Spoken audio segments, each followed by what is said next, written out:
At 4:30, following the tragic death of DJ and dancer Twitch, people across the country are talking about how depression can come as a big surprise to friends and family.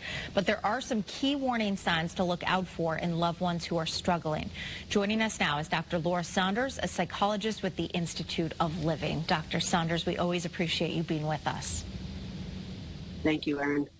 So a lot of people really upset about this, and I think it has to do with the fact that this is someone who outwardly, to the public at least, appeared happy, always smiling, posting dancing videos on social media. How do we wrap our heads around that someone perceived to be full of joy could do this?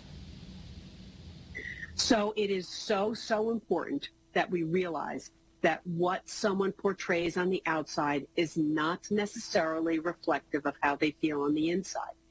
And that, in fact, some people, and especially people in high profile or celebrities, purposefully project a different image. Now, obviously, I don't know this individual. I've never met nor evaluated him. But this is so indicative of how the energy that people put forth to pretend that they're okay when they're not okay. And it is a tragedy. It really is. It also highlights the need for all of us to check on our family and friends and make sure that they are truly doing okay. Are there any warning signs of depression, Dr. Saunders, that we should be looking for in our loved ones?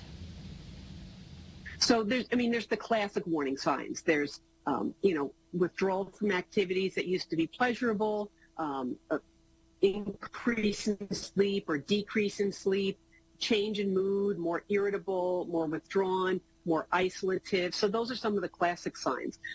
Sometimes an event, something that produces great shame or great guilt, can be a triggering factor for someone to put them into such a state of despair where they feel like the only way to end their pain is to end their life. But the message that we want people to know is that there are people to help.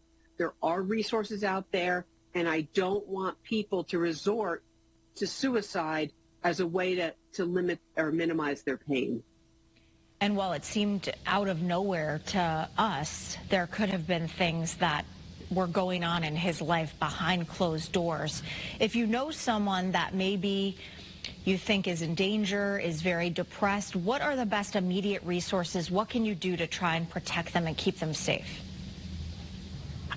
So for those of us that know the people in our lives that are at risk, and for the most part, people that are in that much despair give off signs and symptoms. It is usually a myth that this comes out of nowhere. We don't know the background of this person or what their day-to-day life was like. But if there are people in your life that are experiencing greater isolation, they seem to be in great despair, they've had a significant loss that seems to have tipped them over the edge, start by reaching out to them. Are you okay? I'm here if you want to talk. There are resources. We use 988 is the suicide crisis hotline, separate from 911, 988. And there are other resources like 211 that can provide help and support. Well, it's such an important thing to talk about, and we always appreciate your expertise. Dr. Laura Saunders, thank you so much as always.